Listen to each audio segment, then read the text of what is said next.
Welcome, everybody. This is Matthew Gates. We're in the building LA, your online source for news and information on the people, projects, and policies that are reshaping our community. I'm joined this morning by Drake Dillard. Drake is an architect and senior project manager with Perkins & Will. Drake is also the lead project manager for Destination Crenshaw, which will be an open-air museum stretching more than a mile along Crenshaw Boulevard from Slauson Avenue down to Leimert Park. How are you doing today, Drake? I'm doing very well, Matthew. Thank you for the invite. It's a pleasure to be here with you. No, it's a pleasure to have you. Why architecture, and what is it about that industry that you find personally fulfilling? That's a good question. Why architecture? My father, who passed away at 91, was a self-taught artist, and I was brought up in an environment of art, and therefore, my direction was actually to become an artist. I took classes at the Art Institute in Chicago and felt art to be very rewarding. But the more and more I got involved with art, the more I realized that there was a little bit too much freedom, just too much to do what you want to do. There was no rules and regulations, and so I needed something more structural. One of my high school instructors introduced me to the concept and idea of becoming an architect. And once I began to get involved in that, I began to find out that, hey, you could be creative, you could design things, but at the same time, you have to deal with the different materials, you have to deal with codes and different agencies. So there was kind of this footprint and this plan of things you have to go through to get where you want to go. So for me, that was a much better direction in terms of being creative, but also having some rules and regulations that you have to deal with at the same time. So in other words, I like for life to be a little complicated. So I think the other part too is that I've always been a person who want to do what's best for our community.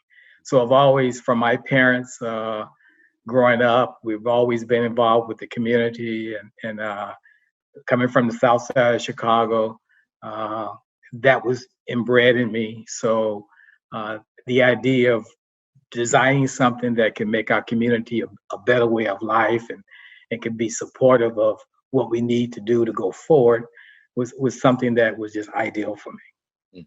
Yeah, I saw a quote on the website that you said that everyone deserves a quality space, right? Exactly. Good design.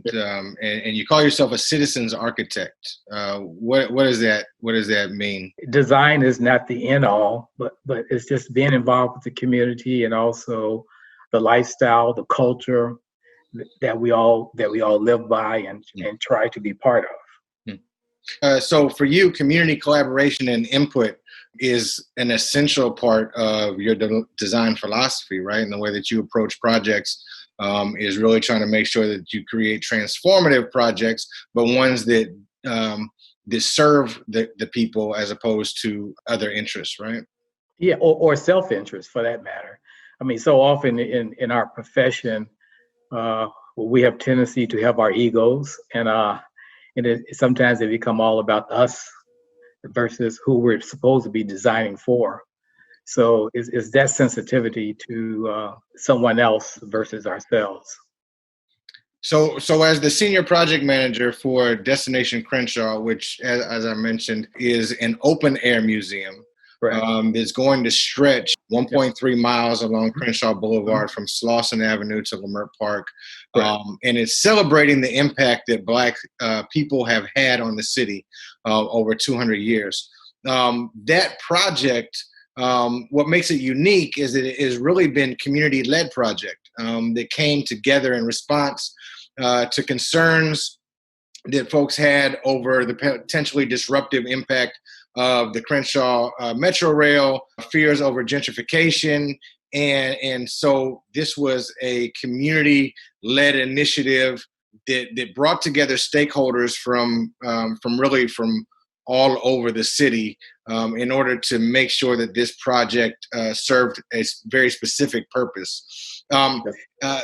The official That's well said. That's it in a nutshell. It was led by Marquise Harris Dawson, our councilman, and I think kudos has to go out to him for leading this effort. Fortunately, we came together where that I could become part of this, and so having someone from the community like myself made a lot of sense. And I brought on Purpose and Will, and we've been there from that point on. Got it. And how did this project differ from others that you've worked on in your career? Oh my goodness, how long do you have? I mean, this project is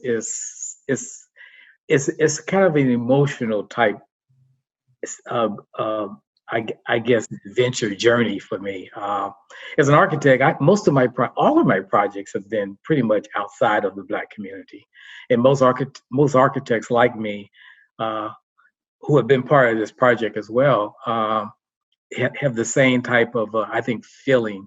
To have a project in your own backyard, in the community that you live in, making a difference, it means the world to an architect. And I have worked on projects in Chicago, projects in New Orleans, Washington, D.C., the Middle East, Dubai, New Orleans, all over.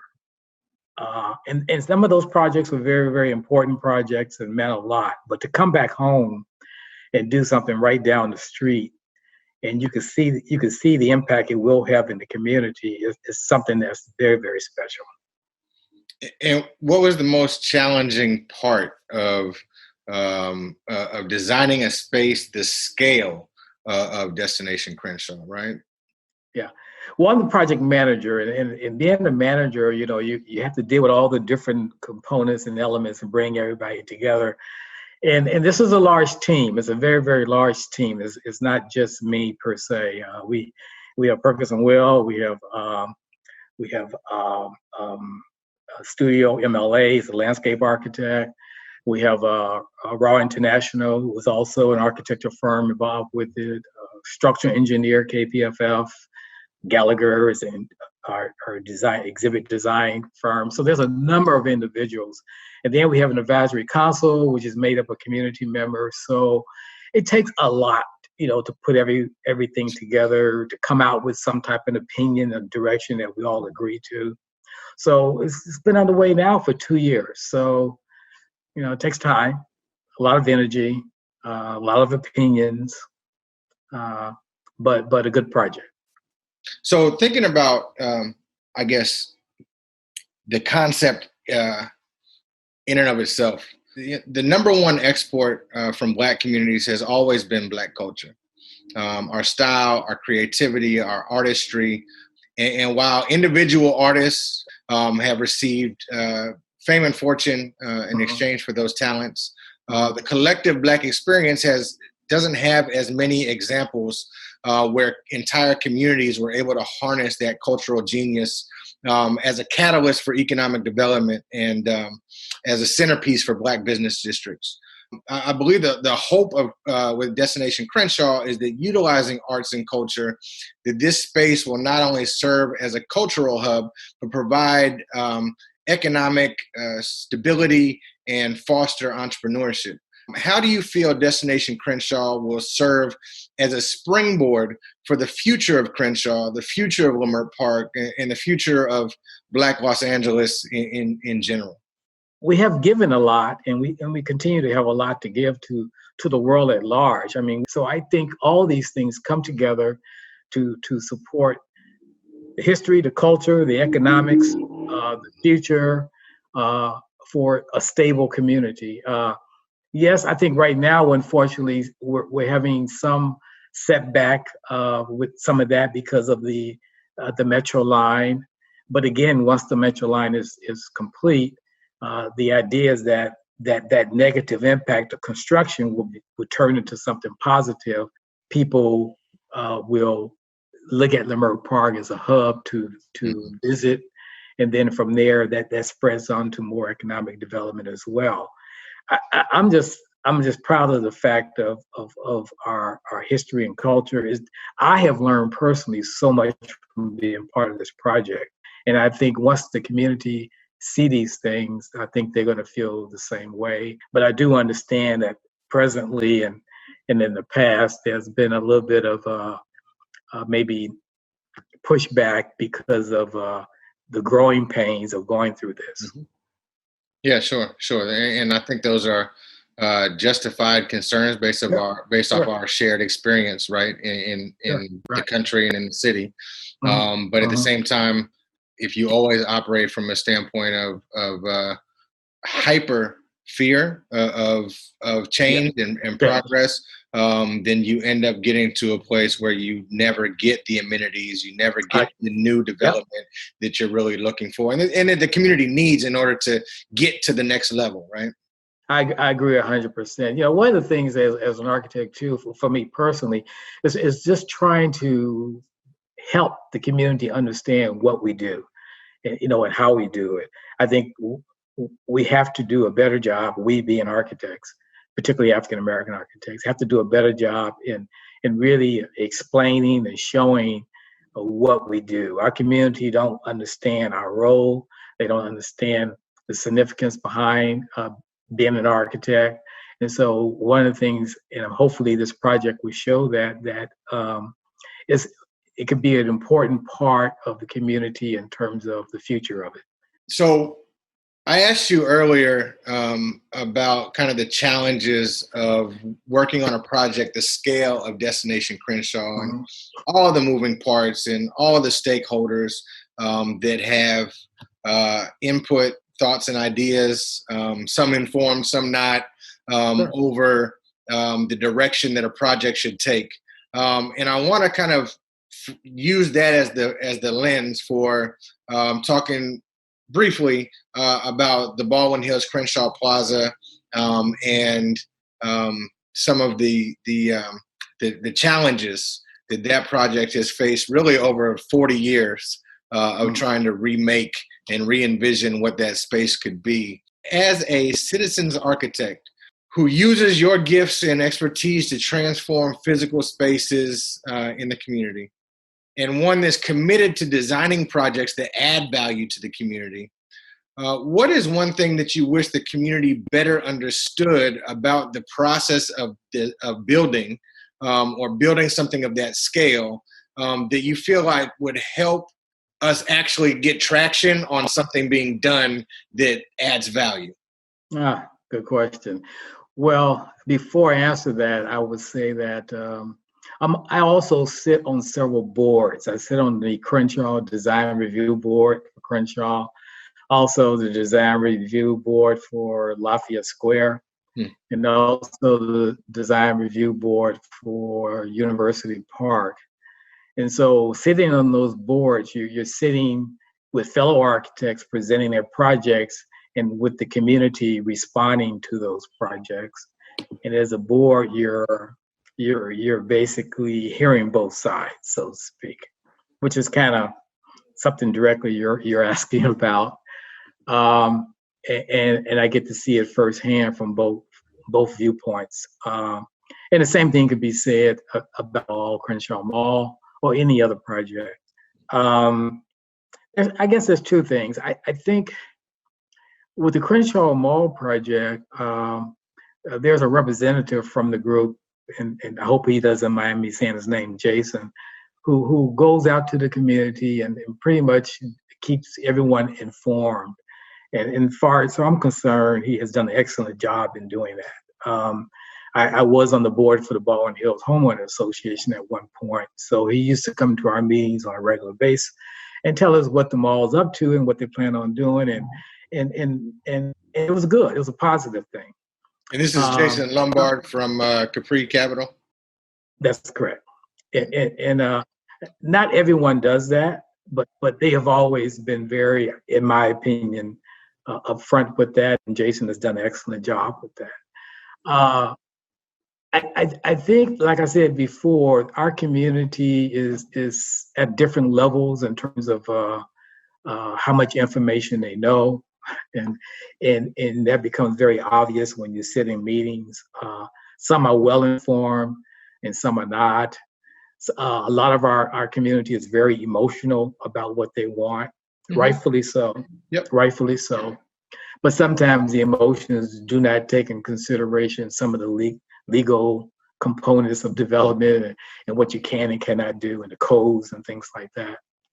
And at the same time, too, I think sometimes who money is being spent is also not part of that emotion per se. But for me, what I try to do in those meetings and hearing, like I say, hearing both sides, I try to be sensitive to that.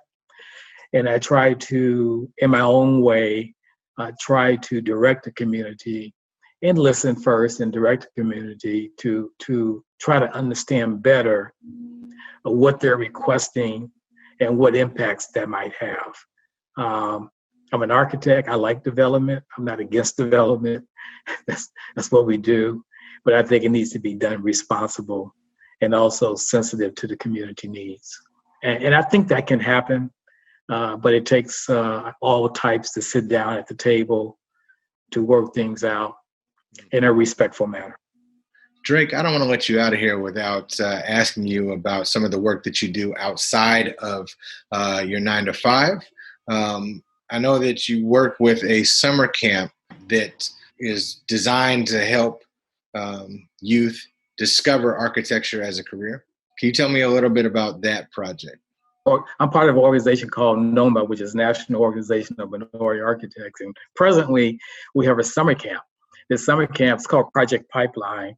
And basically, the summer camp is like 3 weekends during this time. We have middle school students as well as high school students, and we try to introduce them to our profession with the hope that we could create a pipeline for future architects. So that's the beginning point of really getting young people involved with who we are and what we do. Mm-hmm. The summer camp introduced them to some of the history, which is always very important. You always want to show examples of architects like yourself so that you have some self-motivation. Yeah, they're African-American architects, and I know Drake Dillard. I know Paul Williams is a very historical person, done a lot of big things in town. So the history is very important.